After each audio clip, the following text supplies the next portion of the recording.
នៅក្នុងដៃរបស់ខ្ញុំនេះគឺជានាឡិកា Garmin Tactic 8 AMOLED នាឡិកានេះគឺវាធ្វើឡើងមកសម្រាប់បេសកកម្មពិសេសប្រើប្រាស់នៅក្នុងយោធាតែម្ដងមានមុខងារលោតឆាត់យោងមានមុខងារបាញ់កាំភ្លើងមានមុខងារយកលេខទីតាំងកូអរ៉ាណេផ្សេងៗជាពិសេសសម្រាប់អ្នកបើកយន្តហោះក៏ប្រើប្រាស់បានដូចគ្នាវាដឹងពីទីតាំងពលានដឹងពីអាកាសធាតុ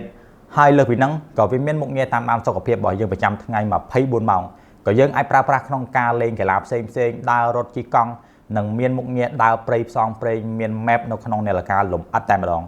អូខេអញ្ចឹងនៅក្នុងវីដេអូនេះខ្ញុំនឹងធ្វើការចែករំលែកបទពិសោធន៍តាក់ទងទៅនឹងនាឡិកា Tactic 8 AMOLED នេះ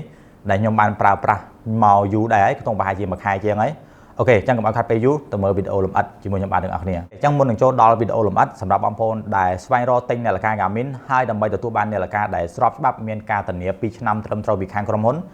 បងប្អូនត្រូវមើលលើប្រអប់គឺមាន3ចំណុចទី1បងប្អូនមើលទៅលើតែមឈ្មោះក្រុមហ៊ុន Developers ហើយដាក់ 2 year warranty បន្ទាប់មកទៀតគឺមញ៉ែតបងប្អូនគួយនាំចូលគឺសំខាន់មែនតើបញ្ជាក់ថានាឡិកាដែលឆ្លងកាត់ការបងប្អូនត្រឹមត្រូវចំណុចមួយទៀតបងប្អូននៅលើប្រអប់គឺយើងឈប់ប្រើប្រាស់ warranty card ដែលជាកាតពណ៌ខ្មៅហើយឥឡូវនេះនាឡិកាក្រុមហ៊ុនគឺប្រើប្រាស់ QR code បងប្អូនគ្រាន់តែ scan ហើយវៃទៅនៃរបស់យើងចូលអញ្ចឹងការធានាគឺនឹងចាប់ផ្ដើមតែម្ដងបើយើងក៏លេខទៅមើលរូបរាងរបស់នាឡិកា Garmin Tactic 8 AMOLED ឆ្នាំនេះគឺវាមានការអាប់ដេតមកមួយចំនួនហើយអ្វីកាន់តែពិសេសគឺវាមាន speaker នៅខាងក្រោមនាឡិកា speaker នេះគឺអាចអនុញ្ញាតឲ្យយើងពេលដែលគេ call មកតាម Messenger តាម Telegram អីផ្សេងៗបងប្អូនអាចធ្វើការលើកផ្ទាល់នៅលើនាឡិកាហើយយើងអាចនិយាយបានតែម្ដងហើយជាពិសេសវាអាប់ដេតមកនេះមានកន្លែងមួយចំនួននេះវាអាប់ដេតមកដាក់កន្លែងនេះគឺកន្លែង sensor ប៉ុន្តែវាមានដាក់មកការ design ដូចទៅនឹង Phoenix 8តែម្ដងហើយចំពោះ Tactic 8លក្ខណៈពិសេសគឺពេលបងប្អូនទិញគឺយើងទទួលបានខ្សែនេះខ្សែនីឡុងនេះបាទខ្សែនេះគឺខ្សែថ្លៃបងប្អូនខ្សែគ្រាន់ខ្សែនៅមួយគឺតម្លៃជិត300ហើយមួយទៀតយើងនឹងទទួលបានខ្សែនេះខ្សែ silicon បាទខ្សែ silicon មួយទៀតដែលខ្សែ silicon នេះគឺយើងប្រើនៅពេលដែលយើងលេងកីឡាអញ្ចឹងទៅបងប្អូនអត់ចង់ឲ្យសើមអូខេចំពោះ material ដែលប្រើប្រាស់នៅលើនាឡិកា Garmin Tactic AMOLED នេះសុទ្ធតែជា material premium មែនតើបងប្អូនឥឡូវបើសិនជាយើងនិយាយទៅលើនេះខាងក្រោមឬក៏តួនាឡិកានេះឬក៏កន្លែងកងខាងលើនេះគឺគេប្រើប្រាស់ប្រភេទ titanium ដែលជាប្រភេទអាចនិយាយថាប្រើប្រាស់សិតតែនៅលើនាឡិកាថ្លៃហើយធន់មែនតើបងប្អូនហ្នឹងហើយ titanium ធន់ស្រាលបាទហើយអេក្រង់បាទអេក្រង់នាឡិកា Garmin ដែលប្រើប្រាស់នៅលើ Tactic 8 AMOLED នេះគឺជាប្រភេទអេក្រង់ Sapphire ដែលយើងនិយាយថាក្បូងកណ្ដៀងតែម្ដងហើយបងប្អូនដឹងហើយអេក្រង់ Sapphire ហើយប្រើប្រភេទបច្ចេកវិទ្យា AMOLED ទៀតមានន័យថាធន់ហើយច្បាស់មែនតើអត់ទាន់មាននាឡិកាបច្ចេកវិទ្យា Smart Watch ណាដែលប្រើអេក្រង់ AMOLED ហើយប្រើប្រាស់ប្រភេទអេក្រង់កញ្ចក់ Sapphire ត្បូងកណ្ដៀងទេវាមានដែរមានតិចតួចបំផុតហើយ Garmin គឺខ្ញុំហ៊ាននិយាយថាគឺប្រើប្រាស់បច្ចេកវិទ្យាកញ្ចក់អេក្រង់ Sapphire នេះគឺមុនគេបង្អត់តែម្ដងកញ្ចក់ Sapphire នេះគឺភាគច្រើនប្រើប្រាស់នៅលើនាឡិកាថ្លៃដូចជា Rolex AP ដែលជាសិតតែជានាឡិកាប្រណិតតែម្ដងហើយយើងប្រើប្រាស់នាឡិកានេះសឹងតែមិនបាច់ចាំបិទ screen ការពារវាធន់គ្រប់ស្ថានភាពបងប្អូនចង់ដើរប៉ះឆ្កូតអីផ្សេងគឺអត់មានបញ្ហាខ្ញុំប្រើប្រាស់វាជិះម៉ូតូអីផ្សេងដួលក៏អត់មានបញ្ហាដែរអញ្ចឹងមានថាភាពប្រណិតធន់គឺបងប្អូនទុកចិត្តទៅលើ Tactic 8នេះចុះអូខេអញ្ចឹងឥឡូវនេះបើសិនជាយើងនិយាយទៅលើមុខងារសំខាន់របស់នាឡិកា Tactic 8 AMOLED នេះគឺវាមានច្រើនមែនតើដំបូងខ្ញុំចង់ផ្ដោតទៅលើមុខងារសម្រាប់កងទ័ពដែលប្រើប្រាស់អញ្ចឹងណាថាតើវាមានអ្វីខ្លះមុខងារសំខាន់ដែលប្រើប្រាស់នៅក្នុងវិស័យកងទ័ពហ្មងគឺទី1វាមានមុខងារដូចជានេះមុខងារបាញ់កាភ្លើងបាទមុខងារបាញ់កាភ្លើងនេះសម្រាប់បងប្អូនដែលបាញ់កាភ្លើងគឺយើងទាមទារឲ្យមាន app មួយដើម្បីឲ្យមុខងារ apply ballistic នេះដំណើរការបងប្អូន download app មួយឈ្មោះថា AB បាទនេះ download កម្មវិធីនឹងមួយមកអញ្ចឹងវានឹងភ្ជាប់ជាមួយនាឡិការបស់យើងហើយបងប្អូននេះវាដឹងអំពីគេលបឿនខ្យល់ដឹងអំពីចម្ងាយទីលានអីផ្សេងគឺបងប្អូនសម្រាប់អ្នកបាញ់កាភ្លើងហើយប្រើ Tactic 8 AMOLED នេះបងប្អូនអាច download កម្មវិធីនឹងមួយមកបាទនេះ AB Quantium បាទដើម្បីឲ្យមុខងារ apply ballistic នៅក្នុងនាឡិការបស់យើងវាដំណើរការអញ្ចឹងណាបាទបន្តមកទៀតវាមានមុខងារដូចជាមុខងារសម្រាប់ Tactic មុខងារនេះគឺជាមុខងារទាហានប្រើដូចគ្នាសម្រាប់គេប្រើប្រាស់ក្នុងការដើរល្បាតដើរអីផ្សេងអញ្ចឹងណាបងប្អូនវាមានផែនទីនៅក្នុងមុខងារនឹងស្រាប់តែម្ដងអញ្ចឹងនាឡិកានេះគឺបងប្អូនប្រើប្រាស់ផែនទីអីផ្សេងអត់មានត្រូវការអ៊ីនធឺណិតទេយើងចង់នៅកណ្ដាលព្រៃកន្លែងណា ក៏យើងនៅតែអាចប្រើប្រាស់បានដូចគ្នាហើយបន្ទាប់ពីចប់គឺយើង save យើងដឹងថាយើងដើរមួយថ្ងៃបានប៉ុន្មានគីឡូចឹងទៅអញ្ចឹងណាហើយបន្តមកទៀតយើងមានដូចជាមុខងារ Rackling បាទមុខងារ Rackling នេះគឺជាមុខងារថ្មីដែលទៅដាក់មកនៅក្នុងនាឡិកា Tactic 8ហើយសម្រាប់បងប្អូនដែល update software ចុងក្រោយគឺទទួលបានហើយមុខងារនេះគឺអនុញ្ញាតឲ្យយើងមានន័យថាពេលដែលយើងដើរព្រៃឬក៏យើងស្ពេកាបូបឬក៏យើងឡើងភ្នំផ្សេងៗយើងអាចដាក់ទម្ងន់កាបូបរបស់យើងបានដូចថាយើងស្ពេ5គីឡូយើងដាក់5គីឡូចឹងទៅហើយនៅលើ Phoenix 8ឥឡូវនេះក៏មានដូចគ្នាបងប្អូន update ទៅជា software ចុងក្រោយបាទហើយមុខងារដែលសំខាន់សម្រាប់កងទ័ពនោះគឺមុខងារនេះបងប្អូននេះ Jump Master មុខងារនេះគឺសម្រាប់បងប្អូនដែលលោតឆាត់យកវាមាន2វគ្គវាមាន5ហូហើយនឹងវាមាន5ឡូ3វគ្គមាន statistic មួយទៀតបាទអញ្ចឹងសម្រាប់អ្នកលោតឆាត់យោងកងទ័ពផ្សេងបងប្អូនឃើញគេតែងតែមាននាឡិកាគេដឹងថាពេលដែលគេលោតមកគេសល់រយៈកម្ពស់ប៉ុន្មានទៀតដែលត្រូវចុចឆាត់នេះបាទបងប្អូនគឺមុខងារនេះសំខាន់មែនតើបាទអញ្ចឹងណាហើយមុខងារមួយទៀតបាទដែលវាមានមុខងារសំខាន់សម្រាប់កងទ័ពដែរគឺវាមានមុខងារដូចជានេះសម្រាប់ពេលយើងចុះទៅប្រតិបត្តិការអញ្ចឹងណាបងប្អូនអាចប្រើមុខងារ Stealth Mode បាទយើង on វាមកមុខងារ Stealth Mode នេះគឺអនុញ្ញាតឲ្យយើងពេលដែលយើងចុះទៅតំបន់ណាមួយយើងចង់ save ទីតាំងយកលេខ coordinate នៅកន្លែងហ្នឹងគឺនៅពេលដែលយើងពាក់នាឡិកា Smart Watch ជិះទៅវាធ្វើឲ្យគេមាន radar ផ្សេងៗគេចាប់អត់បានទេមុខងារ Stealth Mode ហ្នឹងណាបាទដូចយន្តហោះប្រតិកម្មអញ្ចឹងហើយមួយទៀតគឺមុខងារនេះបងប្អូនបាទមុខងារ Night Version បាទមុខងារ Night Version នេះពេលបងប្អូនបើកឃើញទេបាទឃើញអេក្រង់នាឡិការបស់យើងទៅជាពណ៌នេះពណ៌ខៀវបាទអញ្ចឹងហេតុអីមិនវាទៅជាពណ៌ខៀវដើម្បីឲ្យកងទ័ពនៅពេលគេចុះធ្វើការ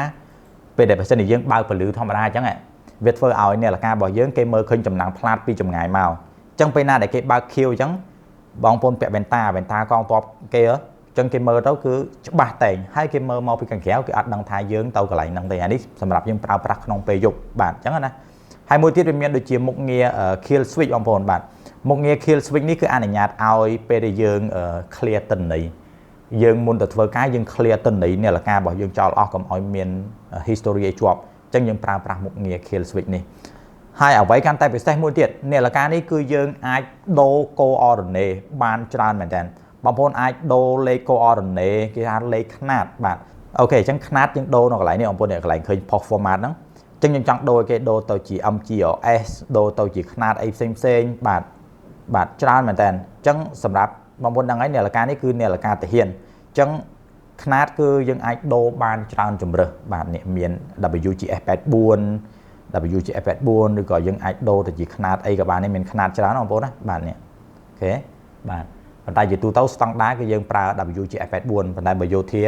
គាត់មានខ្នាតអីគឺយើងអាច custom ដូរខ្នាតទៅតាមហ្នឹងហ្មងខាងណាបងប្អូនបាទចំណុចពិសេសមួយទៀតនៅក្នុងនាឡិកា Tactic AMOLED នេះសម្រាប់បងប្អូនដែលជាកងទ័ពឬត្រូវការនាំផ្លូវអីផ្សេងណានាឡិកានេះគឺវាដំណើរការដោយប្រព័ន្ធ satellite មានន័យថាវាមិនបាច់ចាំមានអ៊ីនធឺណិតឬក៏មាន Wi-Fi ទេទៅវាដំណើរការគឺវាដំណើរការដោយ satellite តែម្ដងដែលបោះលើមេឃហើយ satellite មិនមែនតែមួយទៀតគឺ6 satellite ចូលនៅក្នុងនាឡិកាហ្នឹងតែម្ដងមុខងារមួយពិសេសដែលខ្ញុំចង់បង្ហាញគឺតាក់ទងទៅនឹងនេះបាទយើងអាចវាយលេខ coordinate បាទយើងគ្រាន់តែវាយលេខ coordinate ទៅនាឡិកាវានឹងនាំយើងទៅដល់ទីតាំងតែម្ដងមកចូលកន្លែងហ្នឹងមកចឹងកន្លែងនេះគឺពេលដែលយើងមានភាគច្រើនកងទ័ពគេឲ្យតែលេខ coordinate មកទេយើងចង់ទៅកន្លែងណាមួយចឹងណាចឹងបងប្អូនដូរខ្នាតនេះយើងវាយលេខ coordinate នឹងចូលមកប៉ុន្តែដំបូងបងប្អូនត្រូវដូរខ្នាតវាឲ្យត្រូវសន្និសីទនេះគេប្រើខ្នាត MGLS ចឹងបើសិនជាយើងដូរប្រើខ្នាតណាយើងដូរខ្នាតឲ្យត្រូវសិនមកយើងវាយលេខចូលឲ្យត្រូវយើងចុចកន្លែង done នេះ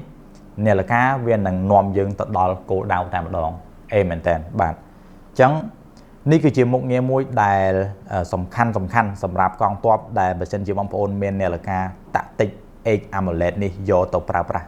សម្រាប់អ្នកបើកយន្តហោះវិញនាឡិកានេះគឺវាមានមុខងារ flying បងប្អូនចុចចូលមកបាទមុខងារនេះគឺមានតែនៅលើ Tactic 8 AMOLED នេះទេទើបមានមុខងារ flying អញ្ចឹងណាអញ្ចឹងមុខងារនេះយើងអាចធ្វើការបងប្អូនហោះហើរយើងអាចធ្វើការនេះ fly planning direct to airport យើងឆែកមើលទីតាំងពលានណានៅចិត្តអីផ្សេងអញ្ចឹងណាខ្ញុំក៏មិនមែនជាអ្នកបើកបរយន្តហោះដែរបងប្អូនគាត់ថាខ្ញុំចង់បង្ហាញថាតើនាឡិកានេះវាមាន function អីគេខ្លះអញ្ចឹងណាបន្តមកទៀតវាមានដូចជាមុខងារអាកាសធាតុសម្រាប់អ្នកបើកយន្តហោះគេ គេមើលដល់ថាអាកាសធាតុនៅទីតាំងពលានកន្លែងនេះមិនចឹងទៅជាមួយចុចមកខាងក្រោមបាទចុចមកខាងក្រោមនេះបាទនេះវាមាននេះមុខងារនេះបងប្អូននេះបាទអញ្ចឹងយើងមើលដល់នេះកន្លែងគេដាក់ភ្នំពេញប្រហែលជាពលានយន្តហោះរបស់យើងហ្នឹងហើយបាទអញ្ចឹងវាមានច្រើនបាទតិន័យច្រើនបាទដោយសារខ្ញុំក៏មិនជំនាញហ្នឹងដែរអញ្ចឹងហើយបើបងប្អូនអ្នកបើកយន្តហោះខ្ញុំគិតថានឹងដឹងហើយពេលដែលខ្ញុំបង្ហាញអញ្ចឹងណានេះបងប្អូនវាមានចេញមកអីផ្សេងអញ្ចឹងទៅអញ្ចឹងមិនត្រឹមតែទាហានទេអ្នកបើកយន្តហោះក៏មានដូចគ្នាអេមែនតើចំពោះមុខងារតាមដានសុខភាពវិញនាឡិកា Garmin Tactic Edge AMOLED នេះគឺខ្ញុំពាក់នៅលើដៃជាប្រចាំតែម្ដងហើយអ្វីដែលខ្ញុំមើលច្រើនចំពោះមុខងារតាមដានសុខភាពគឺបងប្អូននេះយើងអូសតែមកក្រុមអញ្ចឹងមកអានេះខ្ញុំចែកម្លែកថាអ្វីដែលខ្ញុំបានប្រើប្រាស់ច្រើនជាងគេអញ្ចឹងណាខ្ញុំប្រើប្រាស់តាក់ទងទៅនឹង weather ខ្ញុំតែតែឆែកមើលថាថ្ងៃណាភ្លៀងមិនភ្លៀងយើងមើលដឹងហើយថាថ្ងៃនេះប្រហែលភាគរយភ្លៀងនាឡិកានេះគឺវាចេញមកទាំងអស់តែម្ដងមុនឃើញទេនេះវាព្យាករណ៍មួយអាទិត្យឲ្យយើងប៉ុន្តែមុខងារ weather នេះគឺវា connect មកពីទូរស័ព្ទរបស់យើងទេវាទាញមកអញ្ចឹងណាយើងមើលម៉ោងថ្ងៃរះថ្ងៃលិចបាទហើយបន្តមកទៀតវាមានចែក folder ច្បាស់បាទយើងចូលកន្លែង hell ឡើងមកយើងចូលមើលតាក់ទងនឹងកម្លាំងក្នុងខ្លួនដោយសារខ្ញុំដោះចេញពីដៃដើម្បីបង្ហាញបងប្អូនអរគ្នាអញ្ចឹងវាអត់ចេញកម្លាំងទេនេះអញ្ចឹងពេលយើងពាក់ទៅវានឹងចេញកម្លាំងសរុបបាទកម្លាំងក្នុងខ្លួនរបស់យើងគឺបើសិនជាយើងដេកគ្រប់អីផ្សេងវាចេញមកមានពេញ150ពាក់កណ្ដាលអញ្ចឹងទៅសម្រាប់បងប្អូនដែលអត់តន់យល់ពាក់ព័ន្ធទៅនឹង body battery អញ្ចឹងណានេះខ្ញុំដាក់ដៃខ្ញុំខាងក្រោម sensor គឺវាចេញហើយឥឡូវនេះកម្លាំងរបស់ខ្ញុំគឺនៅសល់44%បាទនេះឃើញទេបាទអញ្ចឹងយើងបូកមានយើងបូកពីព្រឹកមកដកមានយើងប្រើអញ្ចឹងទៅបន្តមកទៀតខ្ញុំមើលតាក់ទងទៅនឹងការដេករបស់ខ្ញុំគឺបានល្អមិនល្អវាចេញហ្មងដល់ថានេះការដេករបស់ខ្ញុំយប់មិញហ្នឹងគឺបាន excellent អញ្ចឹងវាចែកចេញជាយើងដេកលក់ខ្លាំងដេកមិនសូវលក់ដេកយសពដេកភ្ញាក់អញ្ចឹងនាឡិកានេះគឺវាលំអិតឲ្យយើងទាំងអស់តែម្ដងហើយបើសិនជាបងប្អូនពាក់នាឡិកានេះនៅលើដៃវាដើរតួនាទីជាអ្នកតាមដានសុខភាពរបស់យើង24ម៉ោងហើយនៅពេលដែលយើងមានបញ្ហាដូចជាបេះដូងរបស់យើងដើរខុសប្រក្រតី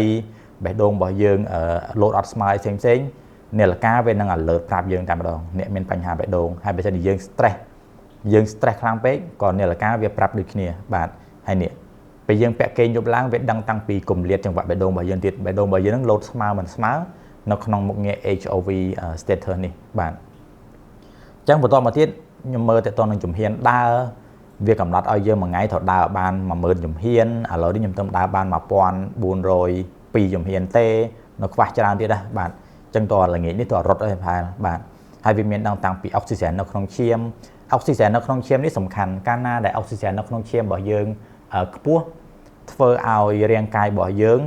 មានតែចាប់ពី90ឡើងធ្វើឲ្យរាងកាយរបស់យើងធន់ជាមួយទៅនឹងជំងឺឆ្លងបាទអានេះត្រូវប្រើរយៈពេល2នាទីដើម្បីវាស់បាទអញ្ចឹងណាអូខេ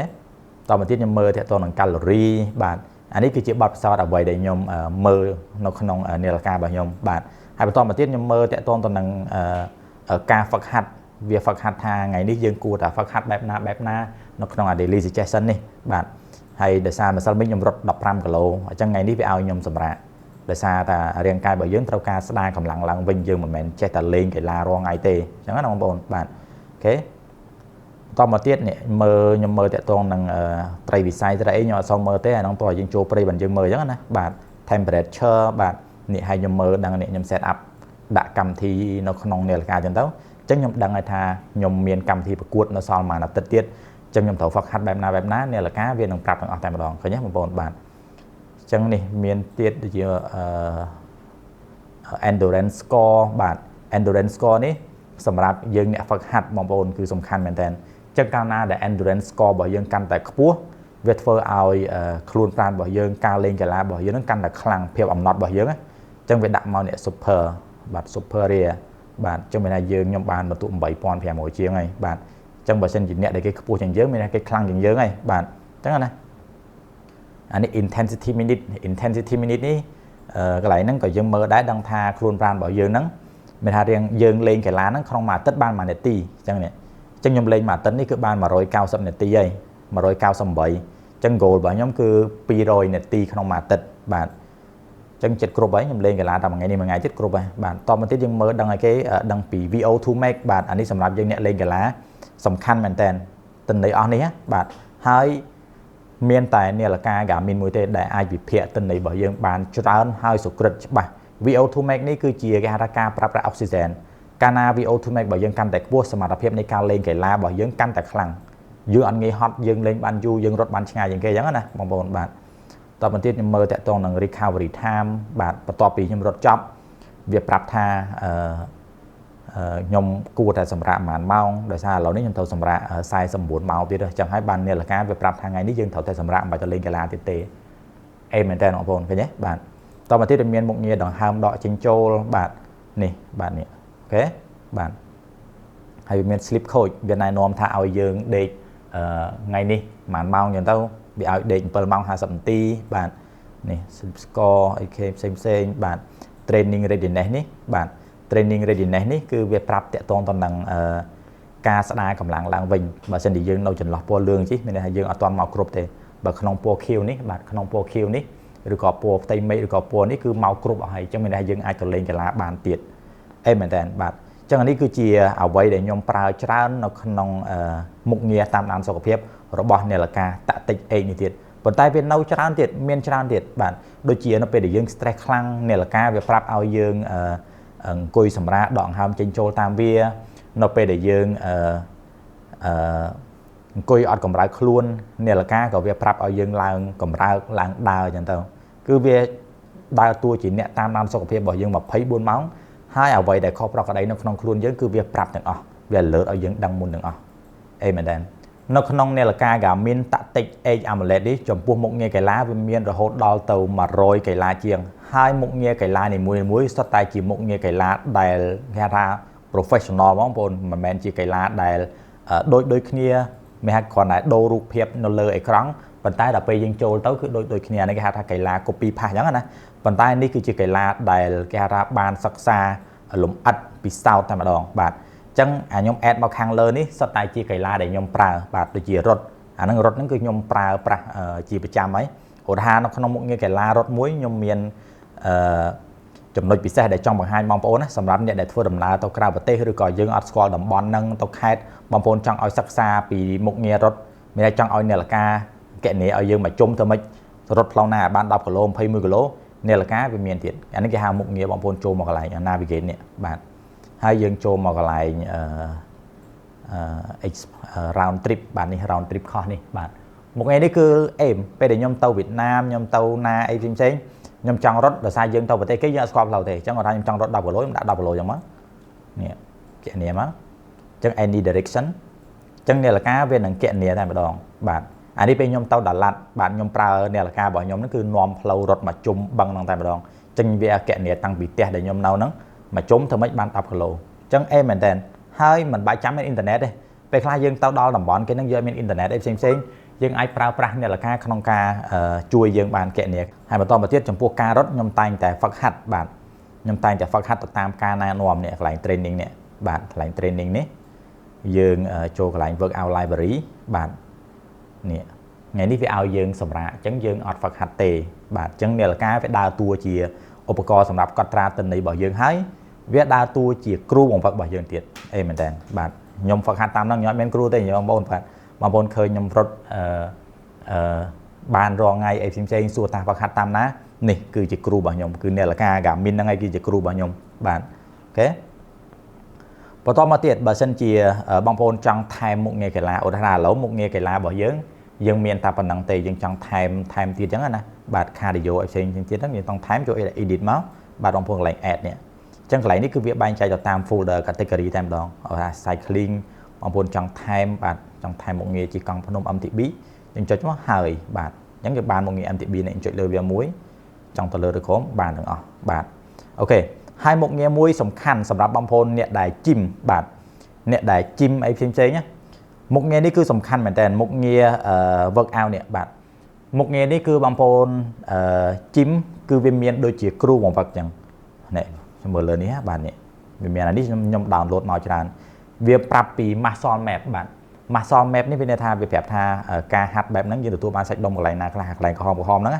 บาดเวียนเมียนแอนิเมชันบางฮันแบบนี้บางโพนเนี่ยอัตอนเมียนเนี่ยละการสมาร์ทวอทนะแต่เมียนดักแอนิเมชันเวิร์กเอานกขนมเนี่ยละการกับมินโดยเนี่ยละการกับมินจังเตจังของโปนบาทให้เวียนเมียนเนี่ยขนมมา มาเซตบอกเวียนั่นคือเวียเมียนระเบียบในการเฟิร์เข้าเนี่ยแต่มาดองอาจจะไม่ได้ปีมุ้นยังโจจิมไอ้เซ็งยังบางยูทูบเมอร์ยังไอ้ยังอันนะhai bà lâu ní bom pôn 700 bao YouTube mới của bạn này nhưng ai phát hạt tàu tam vượt ao bỏ cả mình nó ngại bị phèp dương mong nè bị phèp dương mong cái đấy bản thật phơ mà kho đi phơ màn tí này là cá viên đồng prap mong hai viên đồng trạch nhưng đừng bạn hai một nghe đấy cứ miên tràn bạn bom pôn cho nó non cầm thi cả mình còn đấy hai dương tiền vô vượt ao thèm tàu cứ miên rop rồi vượt ao dương trong hạt bẹp ná bom pôn sờ lạnh bẹp ná cứ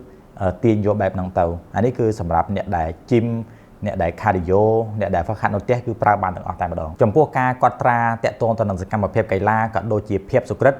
ออตอนเมียนเนี่ยละการน่าได้เลอหรือก็ซิได้เนี่ยละการกามินเต้หายจีบเส้นเนี่ยละการตัดติเอกอัมเลนนี่คือยมบานปราบบัตรสอบคุณไอ้คือจราไหนยมบานรถมาเพย์มือกิโลเนาโฮจิมินรถกระดาษยกหม้อบนบาทหายเพลาคืออัดเมียนบาดไหลนาเดให้รอลเนี่ยละการกามินต่างคือบอมโพนไอจอบจีมวยทนนังกัมเบทีระบายโดยจีสตราวะก่อนแต่เยิงเซลเพลียม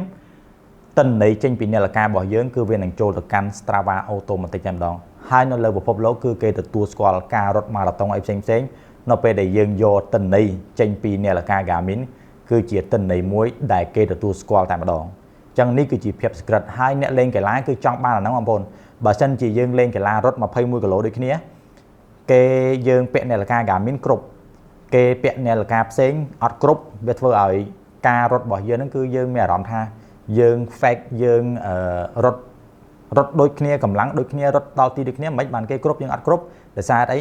คือเนี่ยละการบ่อยยืงอัดสุกเกิดไปคลายยืงมาดอลตีเนี่ยเกปลากามินกรุบปัญหาดับไปยืงเลิกละมากโลปีกิโลเวทเวอร์ไอฮะท่าการรถบ่อยเยอะนั่งตันในบ่อยยืงโยอยู่เพลาการบานเทกามินเราไปได้ยืงรถประกวดเซ็งเนี่ยโอทาเพลาเกจันจะวอลเลยดิจิชนะกามินเลิกติดตุยเตะให้อัดเมียนบัดกะโหลจุนโบเนี่ยคือเจนมาเกจันตันไหนได้ย่อยจีเพลากาบานแต่มาดองให้จำพวกการรถเซ็งการรถเทรลการรถเพลาช่างไงใส่จะปีกะโหล60กะโหลเซ็งยืงไอฟ์เฟอร์การดักGPS ไฟล์โจนขนมเนี่ยละการบ่ยืงดับใบไอเวียนนอมเพลาบานเตียดเมนทายยืงรถยืงปราบเนี่ยละการนอมเพลาเอาคลายขนมกาบุ๋งเบงเตะบัดเฟงบัดสนามคือเนี่ยละการเวียปรับถึงออกแต่มาดองจังเนี่ยรถกัดปรีเนี่ยรถไอเซ็งคือเก็บปราบจีบไอฟาล์ดัชโจนขนมเนี่ยละการบ่ยืงให้การ transfer จีบไอฟาล์ไอเซ็งก็โดยจี transfer cost คือแรงประบายปีมุ้นคือบางปอนยืงตัวแต่ดาวโจคอมพิวเตอร์ copy file อย่างเดียวไอ้แล้วนี่คือนขนมเนี่ยละการตัดติ๊กเอ็กอัมเลตก็โดยจี Phoenix X ยืงอัปเดตเมาส์สีกร้อยเวียนเมียนเจงเมาส์ซอฟต์แวร์โดยจีเนี่ยบางปอนคือมุกเงียกามินเซียบัดมุกเงียกามินเซียนี่คืออนุญาตเอาเยิงปราบปราเสียปีเนลกามุ้ยแต่เนลกามุ้ยยังไอเฟอร์กาเซียคอสนี่ยังไอเซียคอสเซียเวิร์กเอาเซียเวย์พอยต์เนี่ยทางยมเมียนคอสบันนี้ยมจังเซียตัวเนี่ยเด็กปรากามินดิกเนี้ยก่อนจะจุดเลินนังเมาส์คือยังไอเซียบานแต่มาดองใบจำดาวโจนเนลกาให้ใบจำเมียนอินเทอร์เน็ตใบจำเผอไฟตีจังเงยรวมเหมือนกันบานอันนี้โดยยังเผอแผลเอตรับบานเมียนเอตรับบานเมียนเอตรับยังอันนี้เลื่อนด้วยขึ้นเนี่ยคือโดยยังปราบเอตรับยังบ้านเนี่ยละการกับเมียนตัดติเอ็กอัมเลตนี้เบอร์เซนต์บอมโพนเนี่ยแอดเวนเจอร์จิมโตซองเปรย์บอตตองนะบอมโพนเปบานสกอลปีมุกเงียได้เมียนขนมเนี่ยละการนี้ให้ยมตันเนียมมาโรยเพโรยคือยืนสลายดอกจัดอรุยเตจังมุกเงียแอดเวนเจอร์ขนมเนี่ยละการนี้คือเมียนไอเกคลาตีมวยเนี่ยละการนี้คือยังไอปราบขนมกาเตรกเพลาบาดยังไอปราบขนมกาเนี่ยบอมโพนบาดยังไอปราบขนมกาเตรกเพลาบาดเนี่ยเตรกมีมุกเงี้ยนี่คืออนุญาตเอายืงซองเปรย์ยืงอาจเฟอร์กาเตรกเพลาให้นับไปได้ยืงจังตลอดมาวิ่งคือเนี่ยละก้าจูนยืงตลอดมาวิ่งบาดพอต่อมาติดเวียนเมียนโดยจีเอเกเวียนเมียนโดยจีมุกเงี้ยแพนตี้ได้แพนตี้นกขนมเนี่ยละก้านี้คือเวียบังฮานฉบับแพนตี้นกขนมเนี่ยละก้ากามิ้นคือคอปีเกเลขเพลาชมัวดำบอลคือเวียบังฮานจริงอย่างออกแต่มาดองเปรย์ไอเซ็งกับไหลน้ำเมียนตึกเมียนบังเนี่ยละก้าเวียนนังบังฮานอย่างออกบาดให้แพนตีนขนมนี้เวียแมนบังฮานแต่พนมปิงเตเมียยืมแมนดาวน์โหลดดมโดยเนี่ยละก้าเซ็งเตบอมพลดักมาดองไปโจมาดองคือปราบานตู้เตียงปฏิให้เปอร์เซ็นต์บอมพลตัวเวียดนามตัวไทยตัวมาเลตัวสิงคโปร์เซ็งควันแต่บ้าคือปลาโยแต่มาดองปัญไตแต่ซาสกสมัยบ่ยังคือยังเตาการไปโจปัญไตบอมพลตัวเวียดนามตัวมาเลเซ็งบอมพลกับโจอะไรเนี่ย ចូលកន្លែងខាងលើនេះបាទចុចតាត្រេ3ហ្នឹងមកហើយយើងកន្លែង map layer នេះដូរវាមកស្រុកខ្មែររបស់យើងដាក់ city navigator ប៉ុន្តែបងប្អូនទៅម៉ាឡេវៀតណាមយើងដូរមកនេះដូរមក topo មកខាងលើនេះគឺវានឹងដើរតែម្ដងខ្ញុំទៅវៀតណាមគឺគ្រាន់តែខ្ញុំចូលដល់ទឹកដីវៀតណាមភ្លាមបើកភ្លាមគឺប្រើបានតែម្ដងបងប្អូនណាបាទគឺខ្ញុំប្រើប្រាស់មើលផែនទីប្រើប្រាស់ឲ្យវានាំផ្លូវដូចយើងប្រើ Google Map តែម្ដងឈ្មោះតំបន់អីផ្សេងគឺវាបានទាំងអស់ហើយយើងអាច search រកទីតាំងបាទអាច search រកទីតាំងកន្លែងណាដែលយើងចង់ទៅឬក៏យើងអាច search រកទីតាំងនេះ explore កន្លែងក្បែរយើងមានអីគេខ្លះ search រកហាងកាហ្វេ search រកកន្លែងចាក់សាំងអីផ្សេងនាឡិកាគឺយើងអាចជូនយើងទៅបានទាំងអស់តែម្ដងមុនឃើញនេះឃើញទេទូ ATM អីផ្សេងគឺបានទាំងអស់តែម្ដងអានេះគឺជាភាពងាយស្រួលនៅពេលបងប្អូនចូលចិត្ត adventure យើងទៅតំបន់ឆ្ងាយអត់ស្គាល់ទិសតំបន់អីផ្សេងអញ្ចឹងណាហើយយើងអាចប្រើប្រាស់ក្នុងការ save location យើងអាចមើលពីរយៈកម្ពស់មើលពីត្រីវិស័យមើលពីសម្ពាធខ្យល់មេឃចិត្តភ្លៀងអីផ្សេងមើលព្យុះអីផ្សេងនៅសមុទ្របានទាំងអស់តែម្ដងអញ្ចឹងហើយអានេះបានគេនិយាយថានាឡិកាសម្រាប់អ្នក adventure 100% តែម្ដងហើយសុក្រិតហើយមានន័យថាពេលដែលយើងវង្វេងផ្លូវផ្សេងពេលបងប្អូនមាននាឡិកា Garmin គឺគេហៅថាយើងមានទំនុកចិត្តក្នុងការត្រឡប់ថយក្រោយមកដល់ផ្ទះវិញដោយសុវត្ថិភាពវាអាចជូនយើងទៅហើយក៏អាចនាំយើងត្រឡប់មកវិញទោះបីជាយើងមិនចាំផ្លូវក៏យើងអាចប្រើប្រាស់ផែនទីទៅរកតំបន់ណាឬក៏ជូនយើងត្រឡប់ក្រោយវិញបានដូចគ្នាអេមហើយបងប្អូននឹងអត់ថាតើអ្នក adventure ត្រូវការអ្វីយ៉ាងគេពិលគឺសំខាន់មែនតើសម្រាប់អ្នក adventure ហើយនៅក្នុងនាឡិកា Tactic Edge AMOLED នេះគឺវាមានពិលមកជាមួយស្រាប់នៅលើនាឡិកាតែម្ដងអត់ទាន់មាននាឡិកា Smart Watch ណាដែលដាក់ពិលនៅលើនាឡិកាទូខ្លួននាឡិកាដូចនាឡិកា Garmin ទេនាឡិកា Garmin ដែលមានពិលមាននៅលើ Phoenix Edge Tactic Edge AMOLED នេះ Phoenix 7X Pro បាទគឺគេដឹងតែម្ដងហើយអត់ទាន់មាននាឡិកាណាដែល copy មកដាក់ពិលដូចនាឡិកា Garmin បានទេខ្ញុំគិតថានេះគឺជាបច្ចេកវិទ្យាមួយដែល Garmin ដាក់មកមុនគេហើយពិលនេះគឺយើងអាចសេរីពលឺបានទៀតនេះអានេះភ្លឺអស់បាទនេះភ្លឺតិចភ្លឺខ្លាំងបាទអូខេបាទយើងចុច2ដងបិទ2ដងបើកហើយយើងអាចសេរីពលឺនៅលើអេក្រង់បាននេះណាតិចខ្លាំងហើយមានពណ៌មួយទៀតខៀវបាទនេះអូខេហើយពិលនេះមិនមែនប្រើតែសម្រាប់ adventure មួយមុខទេយើងប្រើប្រាស់ប្រចាំថ្ងៃផ្សេងនិយាយថាពិលនេះបើខ្ញុំប្រើនាឡិកានេះគឺទៅជាទម្លាប់ហើយពេលណាដែលយើងទៅងងឹតបន្តិចចុចតែវា2ដងភ្លឺចុចតែវា2ដងភ្លឺ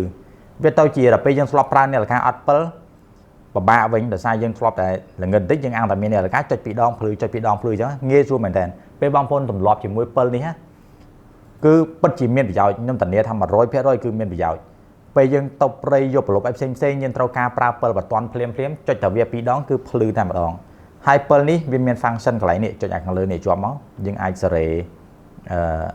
កន្លែងនេះចូល function វាពលឺនេះឃើញទេយើងអាចសេរីពលឺបានបាទហើយយើងចង់ឲ្យវាញាក់ចង់ឲ្យអីក៏បានដែរគឺវាមាន function strobe របស់វានេះអានេះញាក់ពណ៌ខៀវអញ្ចឹងទៅបាទនេះបាទឃើញទេវាញាក់តាមចង្វាក់តាមអីគឺយើងអាចសេរីបានទាំងអស់បាទហើយពេលណាយើងមានអាសន្នអីផ្សេង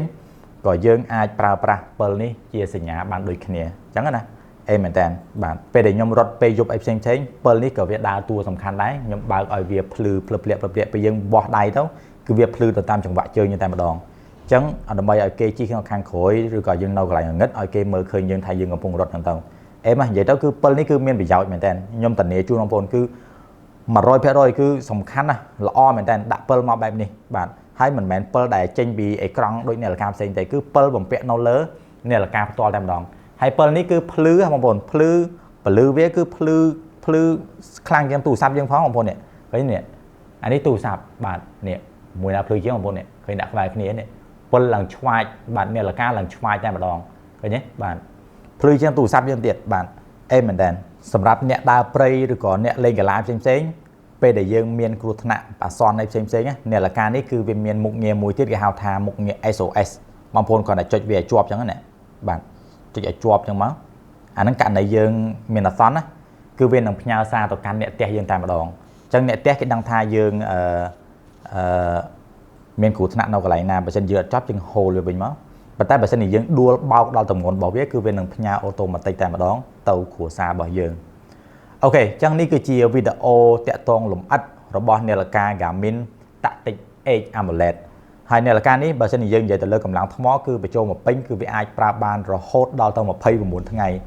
ហើយបើសិនជាយើងប្រើប្រាស់លេងកីឡាអីផងនៃអាចចឹងទៅគឺវាអាចប្រើបានខ្ទង់ចិត្ត20ថ្ងៃ15 16ចឹងទៅវាអាស្រ័យលើយើងលេងតិចឬក៏ច្រើនហ្នឹងណាប៉ុន្តែយ៉ាងណាប៉ុណ្ណឹងក៏វានៅតែប្រើបានយូរជាងនាឡិកាផ្សេងដែរល្បឿននៃការសាកថ្មត្រឹមតែ1ម៉ោងជាងទេគឺពេញហើយបើនិយាយពីភាពធន់នាឡិកានេះគឺវាអាចធន់ក្នុងជម្រៅទឹករហូតដល់ទៅ100ម៉ែត្រត្រជាក់ដក20កម្ដៅរហូតដល់ទៅ80អង្សាសេធន់ជាមួយទៅនឹងការប៉ះចង្កេះគ្រប់ស្ថានភាពតែម្ដងចឹងបើសិនបងប្អូនចង់បាននាឡិកា Garmin Tactic Edge AMOLED នេះយកទៅប្រើប្រាស់បងប្អូនអាចទៅកាន់ showroom នាឡិកា Garmin គ្រប់ទីតាំងយើងមាននៅ EON 1 EON 2 EON 3នៅក្បែរវិទ្យាល័យទួលស្វាយព្រៃនិងមួយទៀតនៅក្បែរវិមានឯករាជ្យនៅភ្នំពេញយ៉ាងហ្នឹងអូខេអញ្ចឹងពីខ្ញុំបាទ Mandy មានតែប៉ុណ្ណឹងបងប្អូននេះគឺជាការចែករំលែកពីមុខងារលម្អិតក៏ដូចជាបទពិសោធន៍ដែលខ្ញុំបានប្រើប្រាស់កន្លងទៅជូនដល់បងប្អូនអ្នកស្រឡាញ់ Garmin ទាំងអស់គ្នាបាយបាយជម្រាបលាជួបគ្នាវីដេអូក្រោយ